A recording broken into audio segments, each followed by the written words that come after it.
Semoga bermanfaat. Jangan lupa subscribe. Kisah Nabi Musa As, lahir hingga wafat. Nabi Musa adalah anak laki-laki Imran bin Yashar bin Kahits bin Lawi bin Yakub, dan bersaudara dengan Nabi Harun As dan Korun bin Yashar bin Kahits adalah pamannya. Ibunya adalah Yukabat. Harun lebih tua darinya beberapa tahun. Kelahiran Nabi Musa. Nabi Musa As dilahirkan pada waktu zaman Raja Fir'aun IV, Ramses III, menguasai negeri Mesir. Pada masa kelahirannya telah dikeluarkan perintah raja untuk membunuh seluruh bayi laki-laki Bani Israel yang baru dilahirkan. Perintah tersebut dipicu oleh mimpi raja yang melihat bahwa api telah tertuju ke Baitul Maqdis sehingga menerangi seluruh Mesir. Para ahli nujum raja meramalkan mimpinya bahwa kerajaan Mesir akan dirobohkan, rajanya akan dibinasakan dan mencampurkannya dengan kekuasaan mereka, dan mengusir dirinya dari negeri mereka dan mengganti agama yang mereka yakini oleh laki-laki dari Bani Israel yang dilahirkan saat itu. Maka dibunuhlah semua bayi laki-laki yang lahir saat itu. Tidak ada satupun yang ditinggal hidup kecuali didatangi para prajuritnya untuk kemudian dibunuh dengan kejamnya. Budak-budak yang melahirkan pun digugurkan. Fir'aun IV inilah raja yang paling kejam kepada Bani Israel. Fir'aun menjadikan mereka sebagai budak dan menyiksa mereka. Bagi mereka yang tidak bekerja harus membayar upeti kepada raja. Pada suatu waktu lahirlah seorang bayi laki-laki yaitu Nabi Musa As, dan Tuhan telah mengilhamkan kepada ibunya agar ia melarungkan anak tersebut dengan tabut ke Sungai Nil. Kemudian Nabi Musa dimasukkan dalam tabut dan dilarungkan ke Sungai Nil. Sesaat air mengambangkannya ke atas dan sesaat lagi menurunkannya ke tempat yang landai. Sampai akhirnya tabut itu terdampar di pohon-pohon, di taman kediaman Fir'aun. Dengan kudrat Allah tabut itu ditemukan oleh istri Fir'aun Asyah. Waktu itu ia sedang mandi di tepi Sungai Nil. Asyah segera menggendong bayi tersebut ke istananya. Pada saat Fir'aun melihat bayi tersebut, laki-laki ia segera mencabut pedangnya untuk membunuh bayi itu. "Apa yang akan tuanku lakukan?" ditanya Asyah. "Dia akan kubunuh. Aku khawatir anak inilah yang akan menghancurkan kerajaanku," jawabnya. "Tuanku, ia adalah bayi yang tak berdaya. Mengapa engkau takut kepadanya? Apalagi yang mengasuhnya adalah kita. Ya, aku akan mengangkatnya sebagai anakku." Asyah terus merayunya untuk tidak membunuh anak tersebut. Nabi Musa anak angkat Fir'aun. Musa pun menjadi anak angkat Fir'aun, dan dipelihara oleh Asyah dengan kasih sayangnya. Bayi itu diberi nama Musa, karena dalam bahasa Mesir, Emu, Ji berarti pohon dan Jisha, Ji berarti sungai. Artinya anak yang ditemukan di pohon sungai. Bayi itu terus saja menangis tidak henti-hentinya, ia pun segera menyusuinya, tetapi tetap saja bayi itu menangis dan menangis. Setiap dayang-dayang diminta untuk menyusui bayi tersebut agar anak itu tenang berada di istana. Tiap kali orang diganti, tidak ada satupun yang cocok dengan bayi itu. Sampai akhirnya Yukabat, sang ibu Musa, mendengar akan keluh kesah istri Fir'aun. Kepada Haman, kepala rumah tangga istana, ia menyampaikan keinginan tersebut. Didatanganilah istana Fir'aun dengan hati khawatir dan was-was. Namun kasih sayangnya telah mengalahkan ketakutannya itu.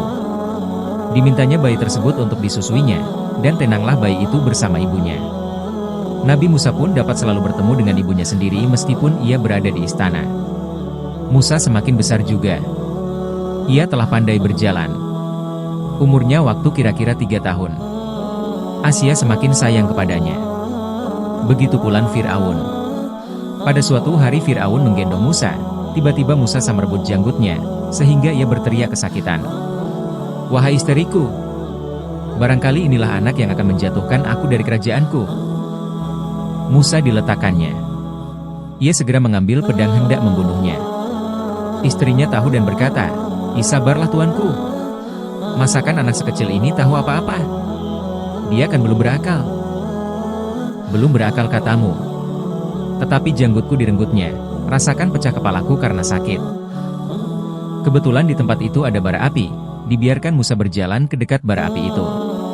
Setelah dekat, bara itu diambilnya dan langsung dimasukkannya ke mulutnya. Musa menjerit karena panas dan lidahnya terbakar. "Coba lihat dan perhatikanlah tuanku, kalau dia telah berakal, pasti bara itu tidak dimakannya," kata Asyah sambil memeluk Musa. Musa masih menangis karena menggigit bara yang panas, sampai bila ia telah dewasa mengganggu lidah Nabi Musa untuk berbicara. Sebagai putra kesayangan Fir'aun, di mana-dimana Musa dihormati orang. Ia dibolehkan pergi kemana-mana sampai di luar manapun. Setelah Musa besar dan dewasa, pikirannya cerdas, maka Allah menganugerahkan kepadanya pangkat kenabian. Tak sengaja membunuh. Pada suatu hari, antara Maghrib dan Isya, Musa berjalan-jalan di kota Memphis, dan penduduknya tidak mengenal Musa. Lalu ia bertemu dengan dua orang yang sedang berkelahi. Salah seorang di antaranya ialah orang Bani Israel, sedangkan yang lainnya lagi ialah bangsa Kipti kaumnya Fir'aun. Musa berusaha mendamaikan antara keduanya.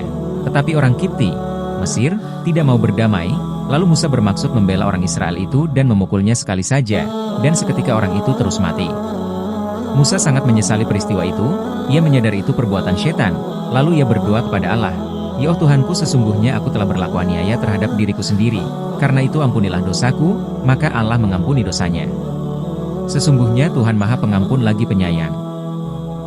Musa berkata, "Iya Tuhanku, demi nikmat yang telah Engkau berikan kepadaku, sekali-kali aku tidak akan menjadi penolong bagi orang-orang yang zalim." Setelah kejadian itu, orang yang pernah ia tolong kemarin berteriak minta tolong lagi padanya. Musa berkata padanya, sesungguhnya kamu benar-benar orang sesat yang nyata." Maka tatkala Musa hendak memegang dengan keras yang menjadi musuh keduanya, musuhnya berkata, "Hai Musa, apakah kamu bermaksud hendak membunuhku, sebagaimana telah membunuh seorang manusia? Kamu tidak bermaksud melainkan hendak menjadi orang yang berbuat sewenang-wenang di negeri ini. Dan tiadalah kamu hendak menjadi salah seorang dari orang-orang yang mengadakan perdamaian." Orang Mesir itu kemudian melaporkan Musa kepada Fir'aun. Kemudian datanglah dengan sekonyong-konyong seorang laki-laki kepada Musa dengan memberitakan, "Hai Musa, sesungguhnya pembesar negeri telah berunding untuk membunuh kami, karena mereka mengetahui rahasiamu, membunuh orang Mesir, maka keluarlah dari negeri ini. Sesungguhnya aku hanya memberi peringatan saja." Nabi Musa hidup di pengasingan. Lalu keluarlah Nabi Musa dari sana dengan penuh kekhawatiran kalau ada yang mengetahuinya, ia meninggalkan negeri Mesir mengikuti langkah kakinya, ia belum tahu daerah yang dapat dijadikan perlindungan, maka larilah ia menuruti langkah kakinya saja tak tentu arahnya. Di waktu beliau berlari meninggalkan Mesir, sering menoleh ke belakang, karena merasa ada orang yang membuntutinya. Maka larilah Musa dari kota itu, dari negeri Mesir, dengan ketakutan, serta memperhatikan orang yang akan menangkapnya lalu ia berkata, "Dia Tuhanku, lepaskanlah aku dari siksaan kaum yang aniaya." Dan pada sore harinya beliau berhenti di bawah pohon kayu di daerah Madian. Dan tatkala ia menghadap ke jurusan negeri Madian, ia berdoa, "Mudah-mudahan Tuhanku menunjuki aku kepada jalan yang benar." Sewaktu Nabi Musa berhenti di bawah pohon kayu, beliau melihat serombongan orang akan meminumkan ternak kambingnya, karena di sana terdapat mata air. Untuk mendapatkan air mereka saling berebut-rebutan, dan di antara mereka terdapatlah dua anak gadis yang sedang menunggu sampai selesainya orang laki-laki yang berjejal itu. Nabi Musa menolong dua gadis bersaudara itu untuk meminumkan kambingnya, dan setelah selesai beliau pun duduk di tempat semula, lalu kembali ia berdoa, "Dia Tuhanku, sesungguhnya aku sangat memerlukan sesuatu kebaikan yang Engkau turunkan kepadaku." Kebaikan yang dimaksudkan Nabi Musa diriwayatkan sebagian ahli tafsir sebagai barang sedikit makanan. Kemudian salah seorang dari kedua perempuan itu datang kepada Musa, berjalan perlahan-lahan dengan perasaan malu. Ia berkata, "Bapakku mengundang Tuan karena ia hendak membalas kebaikan Tuan, meminumkan kambing kami." Tatkala Musa tiba di hadapan ayah anak gadis itu, Nabi Syuaib, lalu Musa menceritakan kisahnya dari awal sampai akhir ia berjumpa Nabi Syuaib itu. Maka sahut Nabi Syuaib, "Janganlah engkau takut, engkau telah selamat dari kaum yang zalim itu." Selesai pembicaraan Nabi Musa dengan ayah gadis itu, berkatalah salah seorang anaknya, "Wahai ayahku, ambillah Musa untuk bekerja bersama kita, orang upahan, karena yang sebaik-baik orang upahan ialah yang kuat lagi dapat dipercaya seperti dia." Nabi Musa menikah. Akhirnya Nabi Musa bekerja kepada Nabi Syuaib, ayah gadis itu, sebagai pekerja yang setiap harinya mengembalakan kambing Nabi Syuaib. Dalam masa mengembala, dipanggillah Nabi Musa oleh Nabi Syuaib. Ia berkata, "Sesungguhnya aku hendak menikahkan engkau dengan salah seorang dari kedua putriku ini atas dasar bahwa engkau jadi buruhku selama 8 tahun.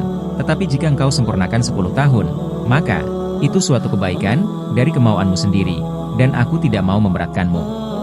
Engkau akan buktikan aku, insya Allah termasuk orang-orang yang baik." Lalu jadilah Nabi Musa kawin dengan salah seorang putri Nabi Syuaib dan perjanjian yang telah ditentukan itu telah dijalankan dan dilaksanakan oleh Nabi Musa sendiri. Maka tatkala Nabi Musa telah menyelesaikan waktu yang ditentukan, atas izin mertuanya Nabi Musa berangkat dengan istrinya ke Mesir, melalui jalan-jalan kecil, karena takut kalau ditangkap oleh mata-mata Fir'aun. Dalam perjalanannya Nabi Musa melihat api dari jauh dan ia bermaksud akan mengambil api itu untuk pedoman ia berlajan.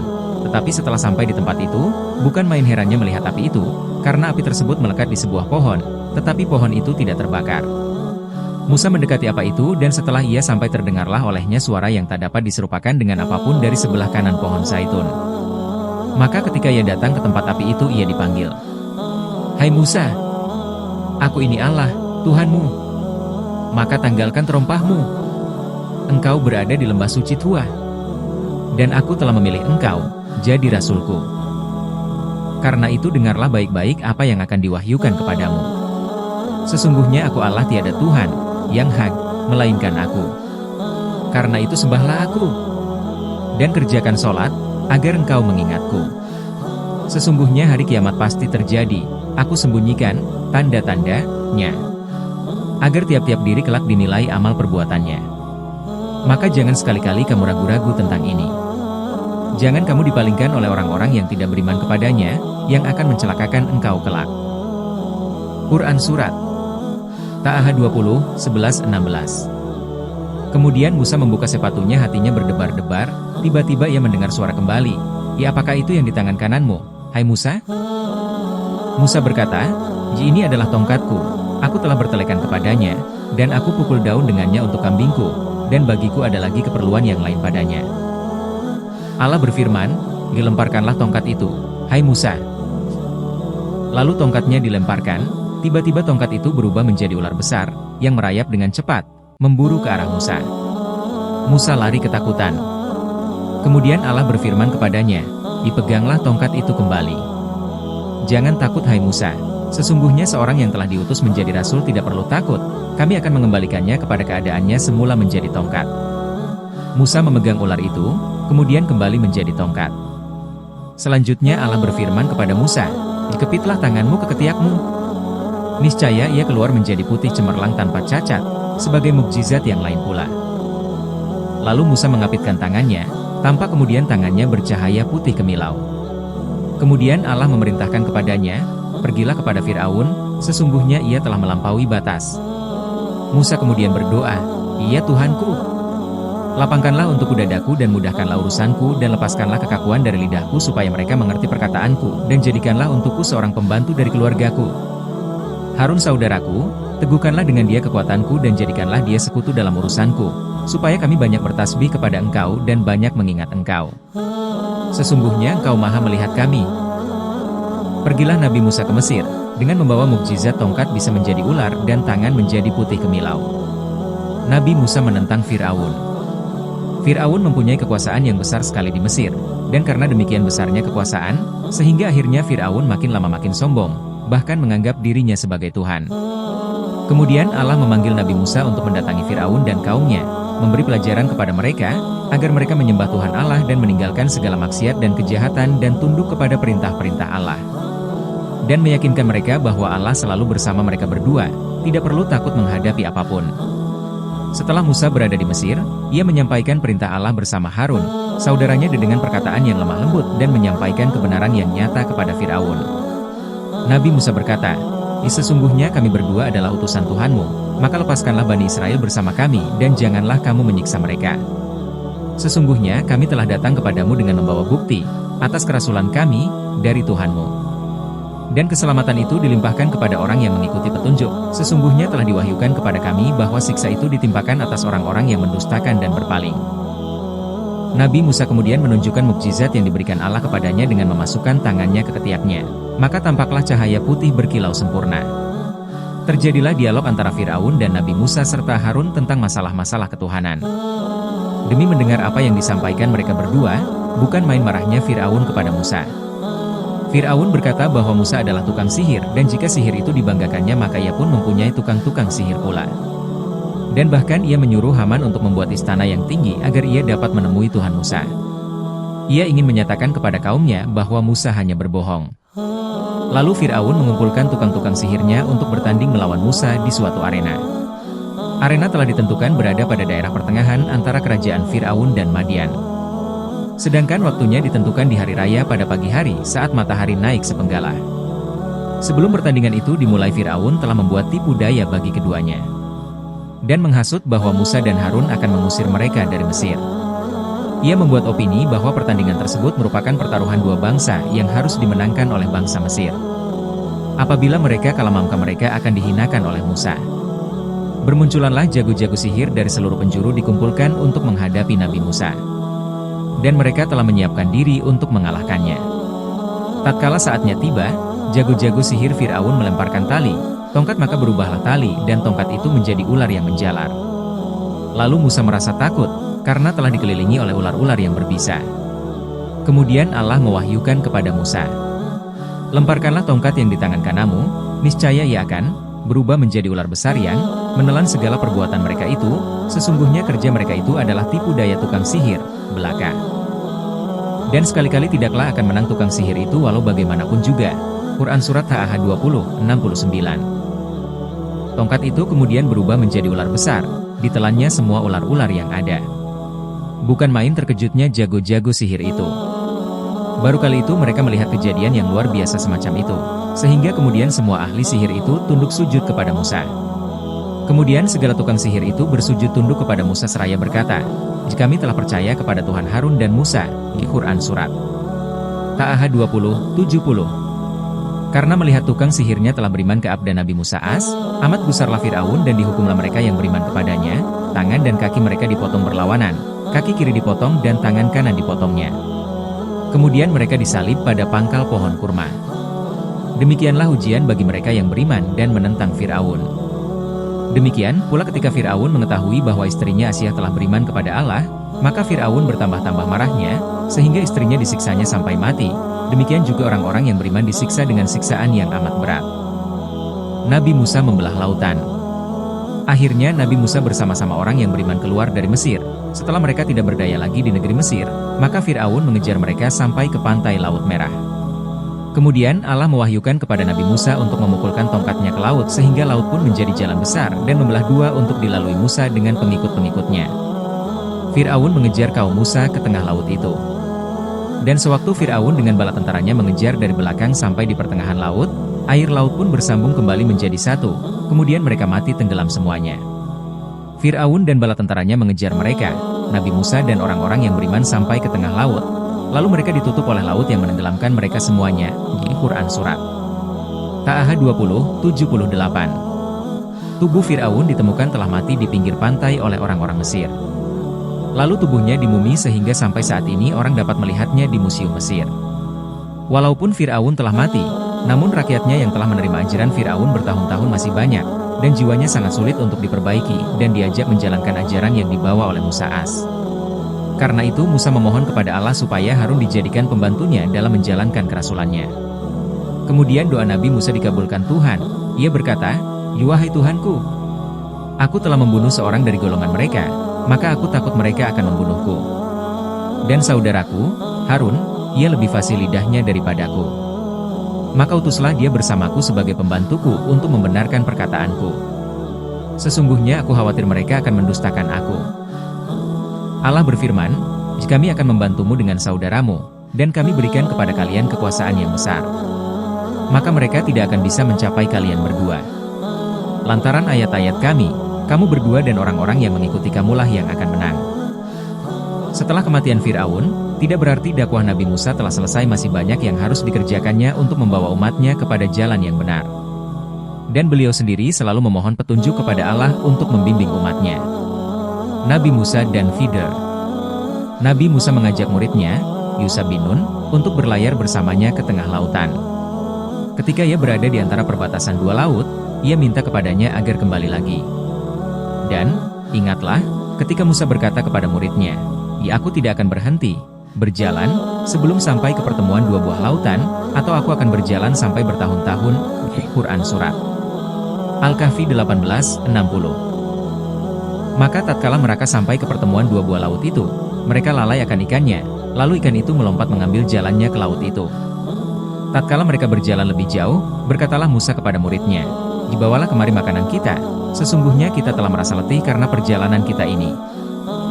Muridnya menjawab, "Tahukah kamu tatkala ia mencari tempat berlindung di batu tadi, maka sesungguhnya aku lupa menceritakan tentang ikan itu, dan tidak adalah yang melupakan aku untuk menceritakannya kecuali setan, dan ikan mengambil jalannya ke laut dengan cara yang aneh sekali." Kemudian Nabi Musa berkata, "Itulah tempat yang kita cari." Lalu keduanya kembali mengikuti jejak mereka semula. Lalu mereka bertemu dengan seorang hamba di antara hamba-hamba Allah, yang telah diberikan kepada rahmatnya dari sisi Allah, dan yang telah diajarkan kepadanya ilmu dari sisi Allah. Dialah Nabi Khidir yang sedang ia cari untuk berguru kepadanya. Nabi Musa bersedia mencarinya sampai kapanpun ia dapatkan. Musa berkata kepada Khidir, "Bolehkan aku mengikutimu supaya kamu mengajarkan kepadaku ilmu yang benar di antara ilmu-ilmu yang telah diajarkan kepadamu?" Khidir menjawab, sesungguhnya sekali-kali kamu tidak akan sanggup sabar bersamaku.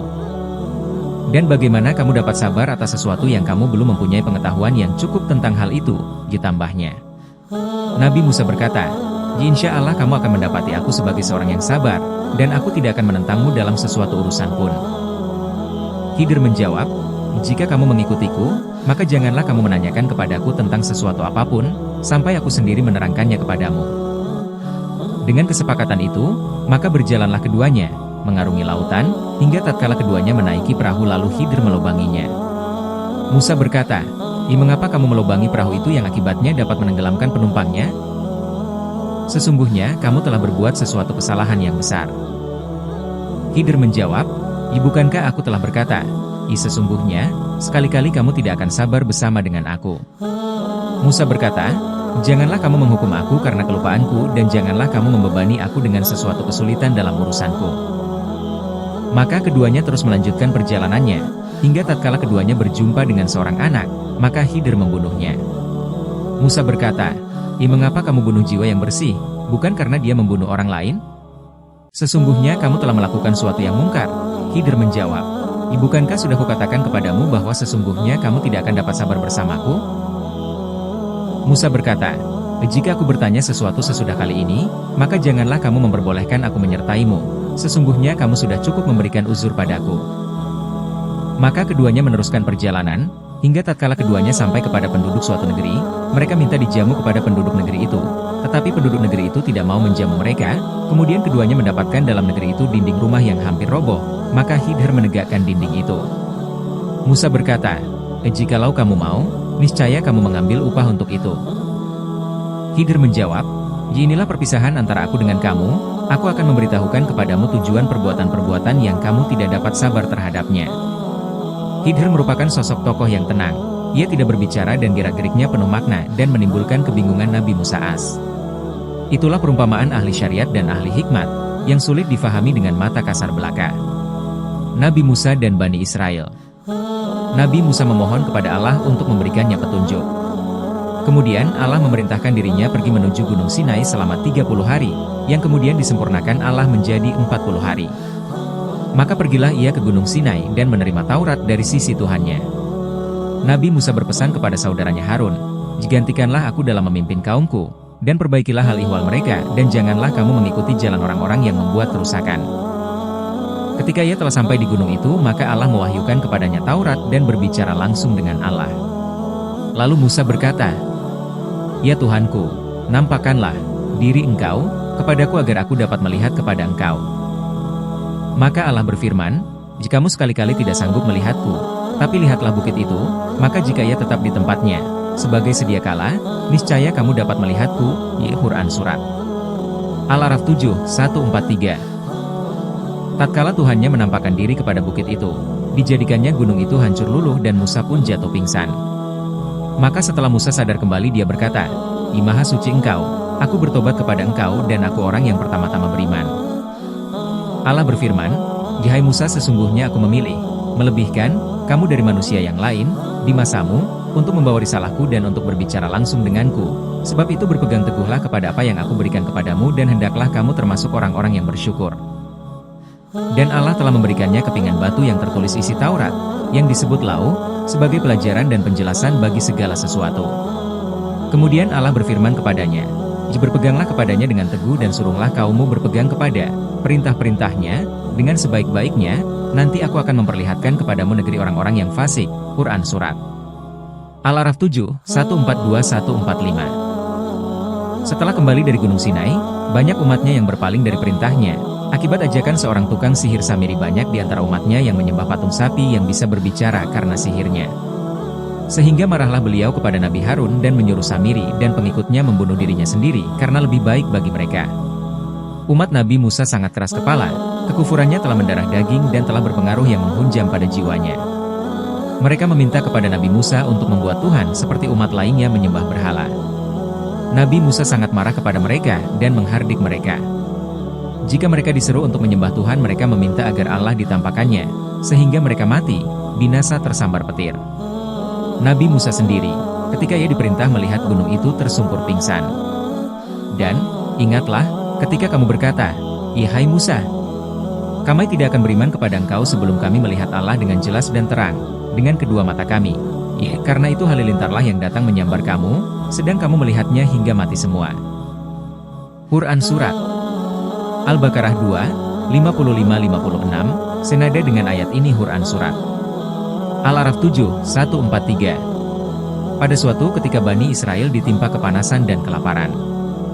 Maka datanglah Bani Israel kepada Nabi Musa minta diberikan makanan, berupa sayur-sayuran dan buah-buahan, kemudian Musa berdoa kepada Allah, lalu Allah lindungi mereka dengan awan dari terik matahari dan memberikan mana, makanan manis sebangsa madu, dan salwa, burung sebangsa puyuh, sebagai makanan mereka. Kami lindungi kamu dengan awan dan kami turunkan kepadamu makanan bernama mana dan salwa. Quran Surat Al-Baqarah pukul 2.57. Pada saat Samiri dan pengikutnya lari meninggalkan Musa, dan ketika mereka mencari air dalam perjalanan mereka, usaha mereka sia-sia dan tidak mendapatkan air sama sekali. Akhirnya, mereka datang kepada Nabi Musa mengadukan halnya, dan mereka meminta tolong kepada Musa supaya memintakan air kepada Allah.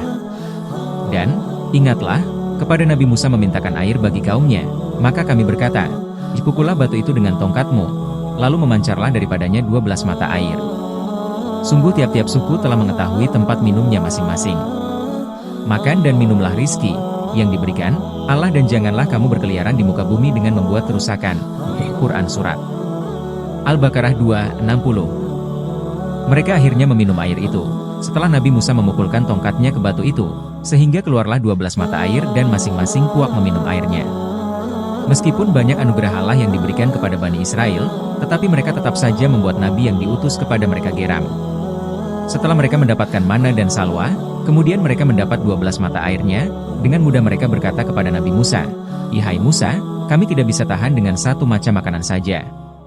Sebab itu mohonkanlah untuk kami kepada Tuhanmu, agar dia mengeluarkan bagi kami dari apa yang ditumbuhkan bumi, yaitu sayur mayurnya, ketimunnya, bawang putihnya, kacang adasnya, dan bawang merahnya." Musa berkata, "Maukah kamu mengambil sesuatu yang rendah sebagai pengganti yang lebih baik? Pergilah kamu ke suatu kota, pasti kamu memperoleh apa yang kamu minta."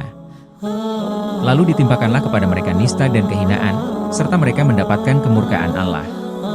Hal itu terjadi karena mereka selalu mengingkari ayat-ayat Allah dan membunuh para nabi yang memang tidak dibenarkan.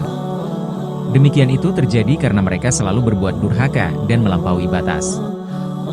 Nabi Musa juga menyampaikan kepada mereka untuk beribadah pada hari Sabtu, sebagai perjanjian mereka dengan Allah untuk beribadah dan memohon kepadanya agar selalu mengingatnya. Nabi Musa melarang mereka untuk bekerja atau berlayar ke laut pada hari Sabtu untuk menghormatinya. Namun ada pula mereka yang tidak memperdulikan perintah Nabi Musa, malah mereka berlayar pada hari Sabtu, karena ikan pada hari itu sangat banyak sekali. Akhirnya Allah menurunkan azab kepada mereka. "Dan sesungguhnya telah kamu ketahui orang-orang yang melanggar di antaramu pada hari Sabtu, lalu kami berfirman kepada mereka, jadilah kalian kera yang hina." Quran Surat Al-Baqarah 2:66. Nabi Musa dan Qorun. Ada pula kisah mengenai Nabi Musa dan Qorun. Qorun adalah saudara ayahnya. Ia adalah paman Nabi Musa yang kaya raya. Namanya tersebut dalam Al-Quran Quran Surat Al-Qasas 76-78. Sesungguhnya Qorun termasuk dari kaum Musa. Allah telah memberikannya harta yang banyak di mana kunci-kunci simpanan kekayaannya membenani punggung-punggung unta. Disebutkan ia mempunyai kunci yang dibawa oleh 60 keledai. Setiap kunci terdapat simpanan kekayaannya yang terbuat dari kulit. Kebencian musuh Allah ini tampak dari kekikirannya ketika bala menimpa kaumnya. Nabi Musa telah memerintahkan Bani Israel untuk berinfak di jalan Allah. Ketika ia berkata kepada kaumnya, "Janganlah kamu terlalu bangga, sesungguhnya Allah kepadamu kebahagiaan negeri akhirat, dan janganlah kamu melupakan kebahagiaanmu dari kenikmatan duniawi, dan berbuat baiklah kepada orang lain sebagaimana Allah telah berbuat baik kepada kalian, dan janganlah kalian berbuat kerusakan di muka bumi. Sesungguhnya Allah tidak menyukai orang-orang yang berbuat kerusakan." Qorun kemudian berkata, "Sesungguhnya aku hanya diberi harta, karena ilmu yang ada padaku." Korun tetap saja tidak mengindahkan perintah Nabi Musa dan memusuhinya, sampai ia keluar kepada kaumnya dengan bangganya dengan kuda mewahnya, dengan iring-iringan lengkap para pengawalnya untuk memperlihatkan kekayaannya. Maka mereka yang tergoda dengan kemewahan itu berkata, mudah-mudahan Allah memberikan kita seperti yang telah diberikannya kepada Korun. Maka marahlah Nabi Musa dan menyuruh mereka bertakwa kepada Allah, namun hanya sedikit orang sabar yang mendengarnya. Allah kemudian menguji mereka dengan zakat, maka diwajibkanlah kemudian kepada Bani Israel untuk mengeluarkan sebagian hartanya untuk orang miskin. Nabi Musa memberitahukan kepada kaumnya bahwa setiap 1000 dinar dikeluarkan dengan 1 dinar. Dan setiap 100 dirham 1 dirham. Dan setiap 1000 materi 1 dizakatkan. Maka berkatalah Korun, "Ihai kaum, engkau selalu mendengar perintahnya dan mematuhinya. Saat ini ia memerintahkan kalian mengambil harta-harta kalian." Mereka berkata, "Ya engkau adalah bangsawan kami dan tuan kami, maka perintahkanlah kami sekehendakmu." Maka ia memerintahkan untuk membawa seseorang wanita pencuri, maka kemudian ia menjadikan dirinya perkara palsu. Maka mereka memanggilnya dan menyuruhnya untuk menuduh dirinya sendiri berzinah dengan Musa. Kemudian ia mendatangi Musa. Ia berkata, sesungguhnya kaummu telah berkumpul agar memerintahkan mereka dan melarang mereka." Maka keluarlah Musa kepada mereka dan berkata, "Duhai Bani Israel, barang siapa yang mencuri maka akan kami potong tangannya, barang siapa berzina maka akan kami cambuk ia 80 kali, dan barang siapa berzina sementara ia tidak punya istri kami akan cambuk dia 100 kali, dan barang siapa yang berzina sementara ia telah beristri kami akan cambuk ia sampai mati." Kemudian Korun berkata, "Meskipun engkau yang melakukannya?" Ia menjawab, "Meskipun aku."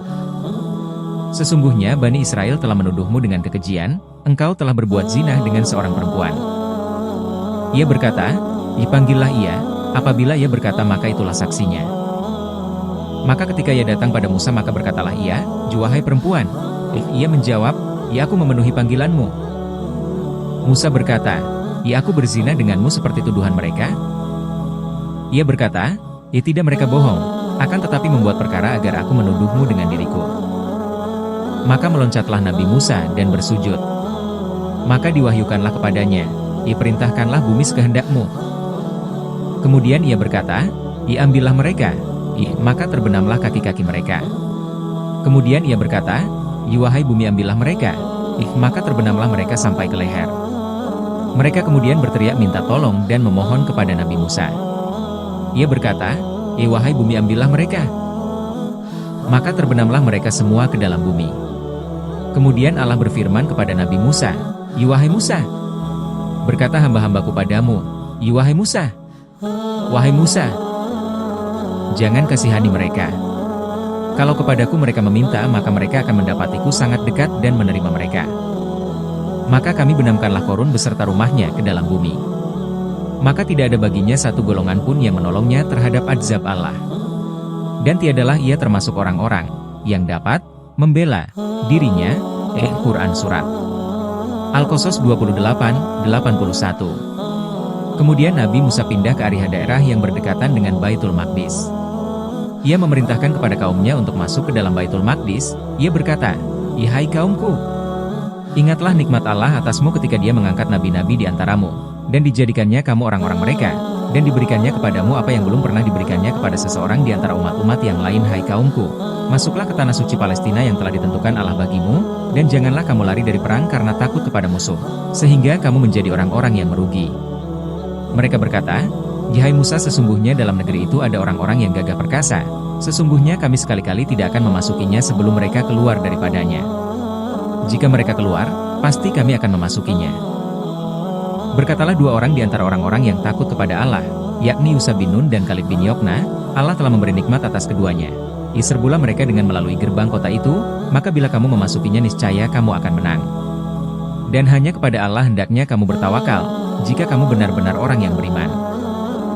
Bani Israel berwatak keras kepala, keras seperti batu. Sudah jelas perintah Nabi Musa adalah perintah Allah, dan Nabi telah mengingatkan mereka untuk berperang, malah dengan enteng mereka berkata, "Hai Musa, kami sekali-kali tidak akan memasukinya selama-lamanya, selagi mereka ada di dalamnya. Karena itu pergilah kamu bersama Tuhanmu, dan berperanglah kamu berdua. Sesungguhnya kami hanya duduk menanti di sini saja." Demi mendengar pernyataan mereka, Nabi Musa tak kuasa lagi memerangi keingkaran mereka. Lalu berdoalah Nabi Musa, "Ya Tuhanku, aku tidak menguasai kecuali diriku sendiri dan saudaraku. Sebab itu pisahkanlah antara kami dengan orang-orang yang fasik itu. Kemudian Allah mewahyukan kepada mereka. Jika demikian, maka sesungguhnya negeri itu diharamkan atas mereka selama 40 tahun. Selama itu, mereka akan berputar-putar kebingungan di bumi, padang tieh, itu. Maka janganlah kamu bersedih hati, memikirkan nasib orang-orang yang fasik itu. Quran Surat Al-Maidah pukul 5.26. Benarlah firman Allah, karena keingkaran mereka, akhirnya bangsa Israel menjadi bangsa yang terkatung-katung, terbuang di antara bangsa-bangsa lainnya. Sapi betina. Zaman dahulu kala, tersebutlah di zaman Bani Israel seorang anak yang sangat taat kepada ibunya. Ia tidak pernah menolak perintah, selalu taat pada ibunya. Tak pernah terlontar dari mulutnya kata-kata kasar atau tidak patuh kepadanya.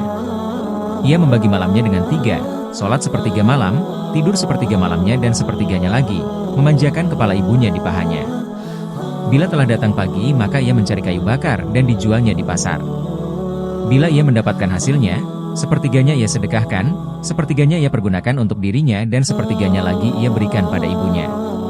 Pada suatu hari berkatalah ibunya, sesungguhnya ayahmu telah mewariskanmu sebuah sapi di kampung, maka berangkatlah engkau ke tempat itu dan berdoalah kepada Tuhan Ibrahim, Ismail, Ishak, dan Yakub agar mengembalikannya padamu. Tanda-tanda sapi itu ialah engkau menyangka bahwa sinar matahari telah keluar dari kulitnya. Sapi itu disebut dengan sapi emas, karena kuningnya dan keindahannya. Maka dilihatnya sapi itu sedang makan di kebun, maka berkatalah anak itu, ya aku memilihmu dengan Tuhan Ibrahim, Ismail, Ishak, dan Yakub. Maka datanglah sapi itu kepadanya dan berdiri di hadapannya minta dibelainya. Sapi yang digembalakannya sangat bagus karena warna keemasannya. Bila matahari terbit menyinari bumi, laksana emas dihamparkan di atas kulitnya, membuat orang terpesona melihatnya. Namun sapi itu lari dari orang yang melihatnya. Syahdan, ibunya berkata kepadanya, sesungguhnya engkau fakir tak berharta, bersusah payah engkau cari kayu bakar dan tak pernah pula engkau tinggalkan ibadah di malam hari, maka berangkatlah engkau ke pasar dan jualah sapi itu. Anak itu bertanya, berapa harganya? Ibunya menjawab, 3 dinar dan janganlah engkau jual tanpa persetujuanku. Sapi itu hendak dijualnya di pasar atas uruhan ibunya dengan harga 3 dinar. Sapi itu ditawar oleh seseorang dengan harga 6 dinar. Anak itu pun berkata padanya, ibuku menyuruhku menjual sapi ini seharga 3 dinar. Bila engkau menawarnya 6 dinar, aku akan sampaikan dulu pada ibuku. Jika ia membolehkannya, akan aku berikan kepadamu. Bersegeralah ia menemui ibunya dan menceritakan maksudnya. Ibunya berkata, juallah dengan harga itu. Anak itu pun bergegas pergi dan menyampaikan harga yang dimintanya. Orang itu menawarnya kembali dengan harga 10 dinar. Anak itu tidak mengizinkan sebelum ibunya mengetahui hal itu. Maka ia kembali pada ibunya dan memberitahukan perihal tersebut. Ibunya kembali mengizinkan untuk menjualnya dengan harga 10 dinar. Ambillah sapi itu dengan harga 10 dinar dan jangan kau lebihkan lagi. Ia pun mendatangi laki-laki tadi dan memberinya harga 10 dinar. Orang itu kembali menawar dengan 13 dinar. Kembali ia menolaknya karena ibunya hanya mengizinkan 10 dinar untuk harga sapi itu. Akhirnya ibunya berkata, sesungguhnya orang yang bertanya kepadamu itu adalah seorang nabi, datang kepadamu untuk mengujimu. Maka apabila ia datang kepadamu, katakan kepadanya, apakah engkau akan membelinya atau tidak? Maka datanglah ia kepada orang tersebut, dikatakan apa yang diperintahkan ibunya. Maka berkatalah orang itu, jangan kau jual sapi ini, sesungguhnya aku Musa bin Imran membelinya darimu untuk seorang Bani Israel yang terbunuh, dan jangan engkau jual kecuali dengan dinar yang dimilikinya, maka peganglah. Akhirnya diterimalah pemberian Musa itu. Nabi Musa membeli sapi itu dikarenakan Allah telah mewahyukan kepadanya untuk membeli sapi betina itu, untuk menyelesaikan masalah pembunuhan di kalangan Bani Israel. Syahdan, terdapat seorang laki-laki kaya Bani Israel, ia tidak mempunyai anak, hanya mempunyai keponakan, dan tidak ada orang lain yang akan mewarisi hartanya kecuali dirinya. Sudah sejak lama anak itu menunggu kematian pamannya tersebut agar ia dapat mewarisi harta kekayaannya. Semakin ia pikirkan, semakin lama pula pamannya meninggal dunia, sehingga setan menggoda dirinya untuk membunuh pamannya. Maka dibunuhlah pamannya, agar ia mendapatkan warisannya. Anak itu kemudian memindahkan jenazahnya ke desa lainnya. Lalu dengan lihainya anak itu menuntut kepada Bani Israel agar menemukan pembunuh pamannya itu. Sampai akhirnya persoalan itu menjadi besar dan Nabi Musa AS dituduh sebagai pembunuhnya. Akhirnya Nabi Musa dihadapkan pada persoalan pelik yang menyangkut tuduhan bangsa Mesir atas terbunuhnya seseorang. Dan Nabi Musa dituduh sebagai pembunuhnya. Persoalan itu pun menjadi opini umum, Sehingga Nabi Musa dirundung duka dan mengadukan masalah itu kepada Allah, Tuhannya yang selalu memberikan petunjuk kepadanya. Maka Allah memberi wahyu kepadanya agar ia menyuruh penduduk itu membuktikan kesuciannya dengan seekor sapi yang harus disembelihnya untuk mengetahui siapa pelaku sebenarnya yang telah membunuh orang itu. Nabi Musa telah memerintahkan penduduk untuk mencari seekor sapi untuk membuktikan perbuatan itu. Tetapi Bani Israel selalu ingkar pada petunjuk nabinya, mereka pun enggan melakukannya. Sampai Nabi Musa marah, mereka kemudian bertanya, sapi yang engkau perintahkan untuk disembelih itu seperti apa? Setelah mendapat wahyu, Nabi pun menjawab, sapi itu masih perawan. Lama pula perintah itu disampaikan kepada mereka, tetap saja bertanya kembali, apakah ada tanda-tanda dari sapi itu? Setelah wahyu turun, Nabi menjawab, sesungguhnya sapi itu berwarna keemasan. Dicarilah sapi itu, namun mereka tidak mampu menemukannya. Mereka mencari alasan bahwa permintaan itu sulit dikabulkan. Akhirnya Nabi Musa memperoleh sapi betina itu, sapi yang berwarna keemasan dari anak itu, dan memerintahkan Bani Israel menyembelihnya. Kembali mereka tidak mematuhi perintah Rasulnya. Akhirnya Nabi Musa pula yang menyembelihnya. Dan dipukulkanlah sapi itu kepada tubuh korban. Dengan izin Allah orang itu bangun dan menyatakan siapa pembunuhnya. Orang yang membunuh saya adalah Fulan bin Fulan. Dengan peristiwa itu maka terjagalah kehormatan Nabi Musa, dan orang yang membunuh korban itu dijebloskan ke dalam penjara. Nabi Musa wafat. Begitulah riwayat hidup Nabi Musa yang mengajak umatnya ke jalan yang benar. Meskipun permintaan mereka telah banyak dikabulkan Allah, namun bangsa Israel yang keras kepala selalu menentangnya. Dan hancurlah musuh-musuhnya, hancurlah Fir'aun, Haman, Korun, dan kaum Kanaan. Nabi Musa meninggal dunia dalam usia 120 tahun di Padang Tieh. Nabi Musa dan kaumnya patut dijadikan ibarat agar kaum muslimin dapat mengambil hikmah yang besar. Bahkan Allah begitu banyak menempatkan cerita Bani Israel dan nabi-nabinya dalam Al-Quran. Ini menjadi hikmah bagi kita agar meneladani perjuangan para nabi dan rasul dan menjaga diri dari azab yang telah menimpa mereka.